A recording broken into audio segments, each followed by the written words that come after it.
जब आत्मा संगीत में घुल जाए और शरीर योग में स्थिर हो जाए, तो वही क्षण होता है जब साधना जीवन बन जाती है। झांसी में हुआ एक ऐसा ही भव्य आयोजन केवल सांस्कृतिक कार्यक्रम नहीं था, यह था शरीर, मन और आत्मा के पवित्र संगम का उत्सव। इस अद्भुत आयोजन का सूत्रधार रहा महाप्रभु श्री रामलाल संगीत महाविद्यालय, जहां संगीत और योग दोनों को साधना का माध्यम माना जाता है। योग, श्रीमद् भगवद गीता और भारतीय शास्त्रीय संगीत, तीनों ये चीजें हमें यही संदेश देती हैं कि जीवन हमारे भीतर घटता है। हम दिन में कितनी बार जीते हैं, कितनी बार मरते हैं, कितनी तरह की सोच हमारे दिमाग में आती है, लेकिन जब कला और साधना साथ में जुड़ के समाज को बनाती हैं तो वो समाज बहुत ही सुंदर और शांतिप्रिय बनता है। उत्तर प्रदेश के बुंदेलखंड प्रांत में महाप्रभु श्री रामलाल संगीत महाविद्यालय की ये पहल योग और भारतीय संगीत के संगम का सजीव उदाहरण है। और इस वर्ष इस कार्यक्रम का 50वीं वर्षगांठ थी, जो 25 से 30 अक्टूबर तक ये कार्यक्रम चला। सुबह योग और ध्यान से आरंभ होती थी और शाम राग, ताल और सुरों की साधना के गूंज से गूंज उठते थे। योग में तल्लीन प्रतिभागी सामवेद में वर्णित संगीत के स्वरूप में आत्मा की लय खोज रहे थे।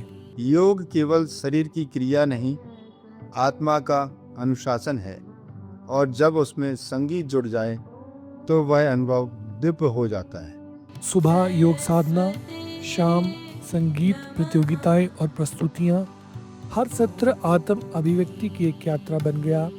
नन्हे कलाकारों से लेकर वरिष्ठ साधकों तक हर कोई अपने भीतर की शांति को कला और साधना की भाषा में अभिव्यक्त कर रहा था।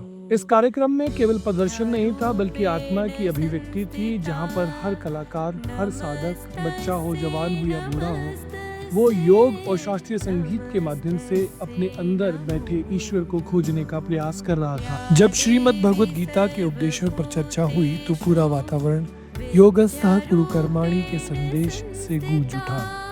कर्म, भक्ति और ध्यान तीनों को आधुनिक जीवन से जोड़ते हुए सभी ने जीवन की स्थिरता को एक नए दृष्टिकोण से महसूस किया। गीता सिखाती है कि स्थिरता भीतर से आती है, योग उसका मार्ग है और संगीत उसका माध्यम। इस कार्यक्रम में जैसे जैसे शाम ढलती थी, सुरों की साधना अपने चरम पर पहुंच जाती थी। राग यमन की गूंज, तबले की थाप और गायकी के आलाप, हर स्वर साधना बन गया। यह संगीत भक्ति था और हर सुर में योग सी लयता बह रही थी। योग, भारतीय शास्त्रीय संगीत और श्रीमद् भगवद गीता के उपदेश, ये तीनों वो चीजें हैं जो इंसान को उसकी आत्मिक यात्रा की ओर, सुख की यात्रा की ओर ले जाती हैं। इन चीजों पर चल के जीव बाहर के शोर से हटकर अंदर की शांति की ओर और सुख की ओर चलता है। द न्यूज स्टार के माध्यम से हम इस कार्यक्रम का जो आयोजन हुआ था, इसकी आत्मिक अनुभूति अपने दर्शकों तक पहुंचाने का प्रयास कर रहे हैं। यह आयोजन सिर्फ एक कार्यक्रम नहीं था, ये जीवन की अनंत यात्रा के ऊपर चर्चा, वो उस यात्रा पर सही से चलने की प्रेरणा थी। यहाँ उन बातों का जिक्र था जिन पर चलकर इंसान अपने भीतर के शोर को शांत कर जीवन को एक नई दिशा, नई ऊंचाई और सफलता का उच्चतम पद प्रदान कर सकता है। द न्यूज रडार की इस एक्सक्लूसिव कवरेज का उद्देश्य है ऐसे आयोजनों से जुड़ी सकारात्मकता, संस्कृति और प्रेरणा हिमाचल सहित पूरे देश के दर्शकों तक पहुंचाना, ताकि हमारे पहाड़ों में भी योग, संगीत और संस्कृति नई पीढ़ी की जीवन शैली और साधना का हिस्सा बन सके।